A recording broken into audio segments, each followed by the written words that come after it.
आकर आपको कैसा फील हो रहा है? बहुत अच्छा लग रहा है। पहली बार आई हो फिर यस, भी आपको कैसा लगता है? बहुत अच्छा, ऐसा लग रहा है कि यहाँ से जाना ही नहीं है। क्या और बात।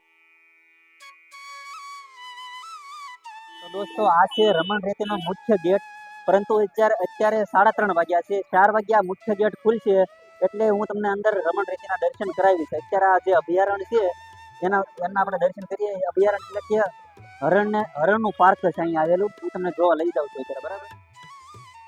જય શ્રી કૃષ્ણ દોસ્તો. તો આપણે અત્યારે આવી ગયા છીએ મથુરાથી 13 કિલોમીટર અને ગોકુળથી 2.5 કિલોમીટરના અંતરે આવેલું હિરણ પાર્ક.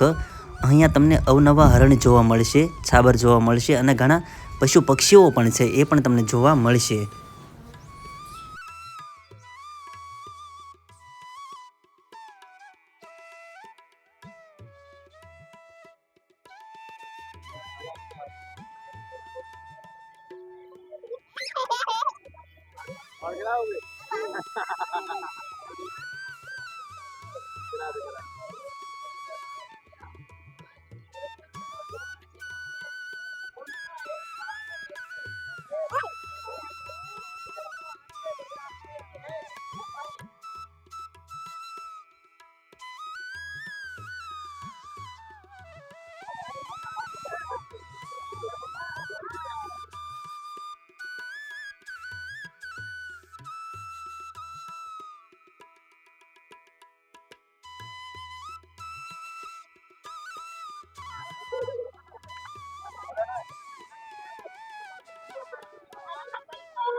આ જે ભક્તોની ભીડ તમે દોસ્તો જોઈ રહ્યા છો એ રમણ રેતીના દર્શન કરવા માટે આવેલા ભક્તોની ભીડ છે અને હજી એમનો દરવાજો ખોલવાની 5 મિનિટની વાર છે. પણ આ જો હવે દરવાજો ખુલી ગયો છે એટલે બધા ભક્તો રમણ રેતીના દર્શન કરવા જઈ રહ્યા છે. પણ એ પહેલાં જતાં પહેલાં અહીંયા જૂતા ઘર છે ત્યાં બધાના ચપ્પલ અને જૂતા જમા કરાવવાના રહેશે, કારણ કે અંદર અલાઉડ નથી.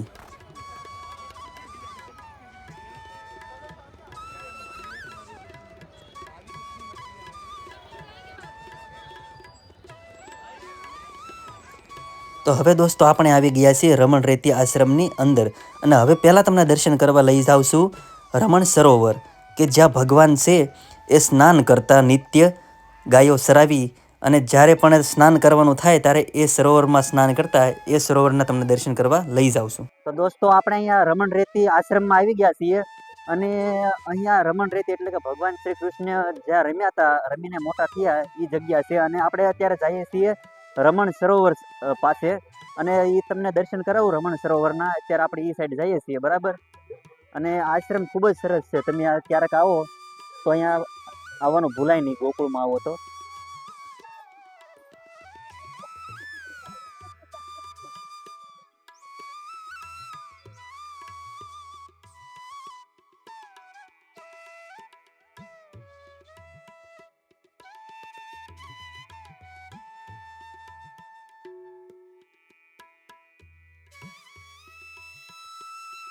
જય શ્રી કૃષ્ણ દોસ્તો.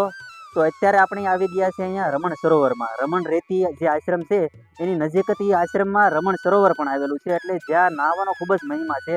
અત્યારે ઠંડીનો માહોલ છે એટલા માટે બધા ભક્તો છે એ પોતે શરણામૃત લે છે અને હાથ પગ ધોવે છે. નાહવાનો કોઈ સાહસ કરતું નથી, પણ ખરેખર અહીંયા નાહવાનો પણ ખૂબ જ મહિમા છે. આ છે રમણ સરોવર જ્યાં ભગવાન સ્નાન કરતા.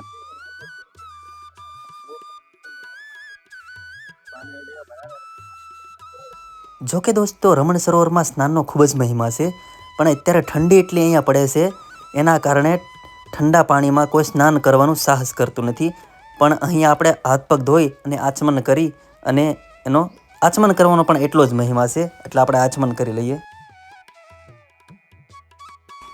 હવે દોસ્તો હું તમને લઈ જાઉં છું એ જગ્યા ઉપર કે જ્યાં ભગવાન રમીને મોટા થયા અને એમને ક્યારેય અહીંયા ગોકુળમાં રહ્યા ત્યાં સુધી એમણે ક્યારેય ચપ્પલ જૂતા નથી પહેર્યા અને એવી જગ્યા એટલે કે રમણ રેતી તરફ. આ બધા બાળકો જે આવેલા છે એ પ્રવાસ માટે આવેલા છે, એટલે ખરેખર એ પણ ખૂબ ઉત્સાહિત છે બધા અહીંયા આવવા માટે. તો અત્યારે દોસ્તો આપણે આવી ગયા છે રમણ રેતીમાં. આ એ જગ્યા છે દોસ્તો કે જ્યાં ભગવાન રમીને મોટા થયા. ભગવાન અહીંયા જ રમતા, એમના જે બાલ સખાઓ હતા એમની જોડે અહીંયા રમતા અને ભગવાને ક્યારેય જૂતા ચપ્પલ પહેર્યા નહોતા. ગોકુળમાં રહ્યા ત્યાં સુધી એમણે જૂતા ચપ્પલ ક્યારેય પહેર્યા નહોતા. એટલે અહીંયા આશ્રમમાં આવતા પહેલાં બધા જૂતા ચપ્પલ બહાર ઉતારે છે અને અહીંયા રેતીમાં રમે છે.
જય શ્રી કૃષ્ણ દોસ્તો. આપણે અહીંયા રમણ રેતીમાં આપણે અત્યારે મળ્યા છીએ કીર્તિ ગુપ્તા, અને એ પણ અમદાવાદથી આવ્યા છે. એટલે જો કે ગુજરાતી તો એટલું બધું બોલી નથી શકતા, પણ હિન્દીમાં એ પોતે આપણે એમનું ઇન્ટરવ્યૂ લઈએ કે કેટલા સમયથી આવે છે, એમની ભગવાન સાથેની આસ્થા કેવી છે, અને આપણે એની પાસેથી ઇન્टरव्यू लिए.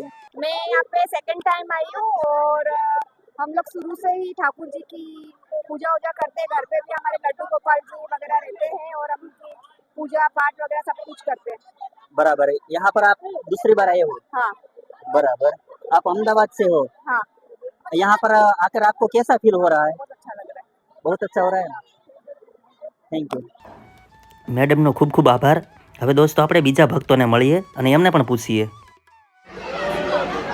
તો દોસ્તો તમે જોઈ રહ્યા છો કે આ રમણ રેતીમાં બધા ભક્તો કેવા પોતે આ ધૂળમાં જ્યાં ભગવાન રમ્યા હતા ત્યાં રમી રહ્યા છે અને આનંદ કરી રહ્યા છે. તમે જોઈ શકો છો.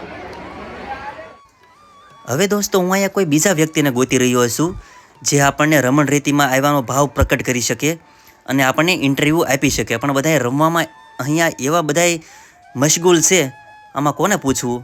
હાલો આપણે હવે આ મેડમને પૂછીએ. હવે આ મેડમ તો રમવામાં ખૂબ જ અહીંયા તલ્લીન થઈ ગયા છે. હવે આપણે એમની પાછળ પેલા આંટી છે એમનું ઇન્ટરવ્યૂ લઈએ. ચાલો એમની પાસે જઈએ. જય શ્રી કૃષ્ણ દોસ્તો. તો આપણે અહીંયા રમણ રેતીમાં આવ્યા અને જોઈએ છીએ કે બધાએ આ રમણ રેતીમાં જે ભગવાન કૃષ્ણ જ્યાં રમ્યા હતા ત્યાં કેવી રીતે બધાએ રમી રહ્યા છે અને પોતે ભાવ વિભોર થઈ રહ્યા છે. तो આપણે અમને પૂછીએ કે એ પોતે ક્યાંથી આવેલા છે. આપ कहाँ से हो मैम? हम लोग इंदौर से आए हैं. इंदौर से आए हो? हाँ, और मेरा नाम शालिनी शर्मा है, लड्डू की बुआ शालिनी शर्मा.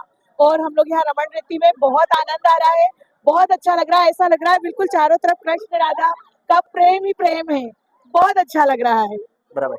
मैम आप यहाँ पर कितने साल से आते हो यहाँ पर? मेरा तो यहाँ पे फर्स्ट, मैं पहली बार ही आई हूँ. बराबर. पहली बार आई हो, फिर भी आपको कैसा लगता है? बहुत अच्छा. ऐसा लग रहा है कि यहाँ से जाना ही नहीं है. क्या और बात ये है. मेरी सिस्टर है, हम लोग साथ में आए हैं. इसका नाम रिंकी. मुझे मेरा एक्सपीरियंस दे. मेरा नाम रुचिका शर्मा है और मैं हरदा से हूँ. मैं भी पहली बार आई हूँ पर मुझे बहुत अच्छा लग रहा है. ऐसा लग रहा है कि वृंदावन में ही रम जाए. हाँ, और यहाँ से हमारे को जाने का मन ही नहीं कर रहा. ऐसा लग रहा है यहीं रह जाए हम लोग. क्या बात है. જોયું ને મિત્રો તમે, અહીંયા ભગવાન કૃષ્ણ જ્યાં રમ્યા હતા એ જગ્યામાં આવો તો તમને ખ્યાલ આવે કે કેવો પ્રભાવ છે અહીંયા, અને આ બધા ભક્તો અહીંયા કેવા આનંદથી રમી રહ્યા છે એ તમે જોઈ શકો છો. બરાબર ને? Thank you.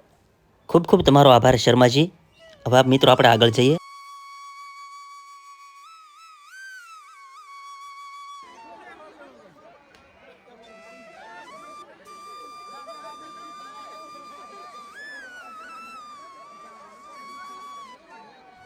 ખાસ કરીને દોસ્તો અહીંયા રમણ સરોવરમાં નાહવાનો અને રમણ રેતીમાં રમવાનો અને આનંદ કરવાનો જ મહિમા છે અહીંયા. અને બીજા અહીંયા મંદિર છે રમણ બિહારીજીનું મંદિર, ત્યાં તમે દર્શન કરી શકો છો. અને બાકી વધુમાં તો હવે હું અહીંયા મારો વ્લોગ પૂરો કરું. જો તમને ગમ્યો હોય તો લાઇક, શેર અને સબસ્ક્રાઈબ કરવાનું ભૂલશો નહીં. બરાબર? જેથી કરીને હું અવનવા વિડીયો તમારી સામે લાવતો રહું. માટે એવા બધા મિત્રોને જય શ્રી કૃષ્ણ, રાધે રાધે, જય શ્રી રામ, જય માતાજી. બરાબર? હવે હું મારો વ્લોગ અહીંયા પૂરો કરું છું.